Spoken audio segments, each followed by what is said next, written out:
ఇద్దరు అగ్రదేశాధినేతలు అలస్కాలో కలిసి మాట్లాడుకున్నారు. ఒప్పందాలు కుదరకున్నా ఒక నిర్ణయానికి వచ్చామని ట్రంప్, పుతిన్ తెలిపారు. అయితే ప్రధానమైన ఉక్రెయిన్ యుద్ధం ఆపే విషయంలో మాత్రం ఎలాంటి నిర్ణయానికి రాలేదు. అదే సమయంలో డొనెట్స్కో ప్రాంతాన్ని పూర్తిగా ఆధీనంలోకి తీసుకోవడానికి రష్యా చేసుకున్న దాడిని తప్పుబట్టారు జెలెన్స్కీ. పుతిన్ తాను అనుకున్నది సాధిస్తున్నారని ఆరోపించారు ఆయన. కాగా జెలెన్స్కీతో చర్చించేందుకు వాషింగ్టన్ డీసీకి ఆహ్వానించారు ట్రంప్. ఇదిలా ఉంటే రష్యాను అపహరించిన ఉక్రెయిన్ పిల్లల అంశంపై ట్రంప్ సతీమణి మెలానియా పుతిన్కి లేఖ రాయటం ఆసక్తి రేకెత్తిస్తోంది. ఉక్రెయిన్పై జరుగుతున్న సుదీర్ఘ యుద్ధం ఆపడమే లక్ష్యంగా డొనాల్డ్ ట్రంప్ పుతిన్తో భేటీ కావడం తెలిసిందే. అలస్కా వేదికగా 2.5 గంటల పాటు సాగిన ఈ సమావేశంలో యుద్ధం ముగించే ఎలాంటి ఒప్పందం జరగలేదు. అయినప్పటికీ భేటీ సానుకూలంగా జరిగినట్లు ట్రంప్ తెలిపారు. ఒకవైపు అలస్కాలో డొనాల్డ్ ట్రంప్, వ్లాదిమిర్ పుతిన్ల భేటీకి సన్నాహాలు జరుగుతుండగా, మరోవైపు రష్యన్ సైన్యం ఉక్రెయిన్ ఆధీనంలోని డొనెట్స్కో ప్రాంతంలోకి మరింతగా చొచ్చుకుపోయాయి. రష్యా 2022లో యుద్ధం ప్రారంభం కాగానే డొనెట్స్కో ప్రాంతంలోని చాలా భాగాలను ఆక్రమించుకుంది. కేవలం 30% ప్రాంతం మాత్రమే ఉక్రెయిన్ ఆధీనంలో ఉంది. రష్యా ఈ వారంలో పరిమిత ప్రాంతాన్ని మాత్రమే ఆక్రమించినప్పటికీ ఇది అంతిమంగా ఉక్రెయిన్కు ప్రతికూలం కాబోతుంది. యుద్ధ విరమణ చర్చల్లో రష్యా ఈ విజయాల ప్రాతిపదికన డొనెట్స్కోపై కన్నేసింది. కాల్పుల విరమణ ఒప్పందంలో భాగంగా మిగిలి ఉన్న 30% డొనెట్స్కో ప్రాంతాన్ని తమ వశం చేయాలని పుతిన్ కోరుతున్నారని జెలెన్స్కీ పేర్కొన్నారు. అలస్కాలో జరిగిన చర్చల్లో రష్యా చేపట్టిన యుద్ధానికి బాధిత దేశం ఉక్రెయిన్ అధ్యక్షుడు జెలెన్స్కీని భాగస్వామి చేయకుండా ట్రంప్, పుతిన్ జరిపిన చర్చలపై అనుమానాలు వ్యక్తమవుతున్నాయి. ఈ చర్చలు సఫలం కావని ట్రంప్, పుతిన్ల భేటీకి ముందే సంచలన వ్యాఖ్యలు చేశారు ఉక్రెయిన్ అధ్యక్షుడు జెలెన్స్కీ. యుద్ధాన్ని ముగించే ఉద్దేశం పుతిన్కి లేదని ఆరోపించారు. ఇద్దరు దేశాధినేతల మధ్య చర్చలు జరుగుతున్న రోజున కూడా ఉక్రెయిన్పై రష్యా దాడులు కొనసాగిస్తోందని ట్విట్టర్ వేదికగా వీడియోలో ఆరోపించారు. యుద్ధానికి సరైన ముగింపు ఎలా సాధించాలనే దానిపై ఉక్రెయిన్, అమెరికా, యూరోపియన్ మిత్రదేశాలతో చర్చలు జరుపుతోంది. ఆయా దేశాలతో సన్నిహిత సంబంధాలను కొనసాగిస్తోంది. యుద్ధాన్ని ముగించడానికి ఉక్రెయిన్ సాధ్యమైనంత పనిచేయడానికి సిద్ధంగా ఉందని చెప్పుకొచ్చారు. ఇక అలస్కాలో జరిగిన భేటీని పుతిన్ వ్యక్తిగత విజయంగా జెలెన్స్కీ అభివర్ణించారు. అలస్కాలో భేటీ తర్వాత ట్రంప్, పుతిన్ మీడియాతో మాట్లాడారు. ఒప్పందం పూర్తి కావడంపై నిర్ణయం జెలెన్స్కీ చేతుల్లో ఉందని అంటున్నారు ట్రంప్. పుతిన్తో ఏ విషయాలు చర్చించారనే విషయాన్ని మాత్రం చెప్పలేదు.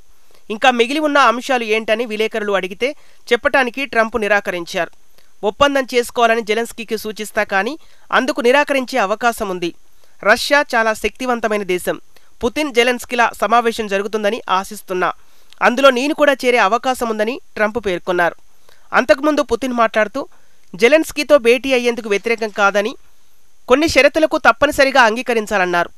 సంతకాలు చేయటానికి శాంతి ఒప్పందం సిద్ధంగా ఉన్నప్పుడు మాత్రమే భేటీ ఉంటుందని రష్యా వెల్లడించిన సంగతి తెలిసిందే. కాగా ఉక్రెయిన్ ప్రధానంగా చేస్తున్న డిమాండ్లు కొన్ని ఉన్నాయి. అవేమిటంటే, శాంతి చర్చలు జరపాలంటే రష్యా బేషరతుగా కాల్పుల విరమణ ప్రకటించాలని స్పష్టం చేసింది. రష్యాకు తమ భూభాగాలు అప్పగించే ప్రతిపాదనను ఉక్రెయిన్ వ్యతిరేకిస్తోంది. యుద్ధ ఖైదీలను విడుదల చేయాలని, రష్యా అపహరించుకుపోయిన ఉక్రెయిన్ చిన్నారులను తిరిగి అప్పగించాలని కోరుతోంది. భవిష్యత్తులో తమ దేశంపై రష్యా దాడి చేయకుండా రక్షణ కల్పించాలని ఉక్రెయిన్ పట్టుబడుతుంది. రష్యాపై విధించిన అంతర్జాతీయ ఆంక్షలను ఒక్కసారిగా కాకుండా క్రమంగా ఎత్తివేయాలి. అవసరమైతే వాటిని మళ్లీ విధించేందుకు అవకాశం ఉండాలి. ఇదిలా ఉంటే ఉక్రెయిన్ అధ్యక్షుడు జెలెన్స్కీ సోమవారం అమెరికా అధ్యక్షుడు ట్రంప్తో వాషింగ్టన్ డీసీలో భేటీ కానున్నారు. అలస్కా సమావేశం తర్వాత ట్రంప్ తిరుగు ప్రయాణం చేస్తూ విమానంతో జెలెన్స్కీతో మాట్లాడినట్లు White House press secretary Karoline Leavitt తెలిపారు. ఇదే విషయాన్ని జెలెన్స్కీ ఎక్స్ వేదికలో ధృవీకరించారు. ట్రంప్తో గంటన్నరకు పైగా ఫోన్లో మాట్లాడారని తెలిపారు. శాంతి ఒప్పందానికి తాము సిద్ధంగా ఉన్నామనే విషయాన్ని పునరుద్ఘాటించామని చెప్పారు.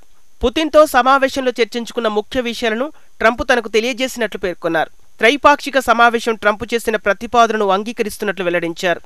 కీలక అంశాలపై చర్చించేందుకు అది మంచి వేదిక అవుతుందన్నారు. పరిస్థితులను చక్కదిద్దే బలం అమెరికాకు ఉందని జెలెన్స్కీ వెల్లడించారు. యుద్ధాన్ని నిలువరించే అన్ని విషయాలపై అక్కడ చర్చిస్తా అన్నారు. మరోవైపు అలస్కాలో ఉక్రెయిన్పై యుద్ధం ఆపే ప్రయత్నాల్లో భాగంగా చర్చలు జరగటానికి ముందు ఆసక్తికర పరిణామం చోటు చేసుకుంది. రష్యా అధ్యక్షుడు పుతిన్ను అమెరికా అధ్యక్షుడు ట్రంప్ సతీమణి మెలానియా ఓ లేఖ రాశారు. ఆ లేఖను పుతిన్కు ట్రంప్ అందించారు. యుద్ధం నేపథ్యంలో మాస్కోలోని ఉక్రెయిన్ పిల్లల గురించి మెలానియా ఆ లేఖలో ప్రస్తావించారని వైట్ హౌస్ అధికారులు వెల్లడించారు. రష్యా ఉక్రెయిన్ యుద్ధం కారణంగా వేలాది మంది ప్రాణాలు కోల్పోయారు. అనేక మంది చిన్నారులు తమ కుటుంబాలకు దూరమయ్యారు.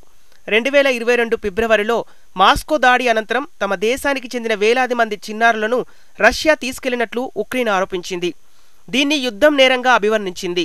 ఐక్యరాజ్యసమితి మానవ హక్కుల కార్యాలయం కూడా దీనిపై ఆందోళన వ్యక్తం చేసింది.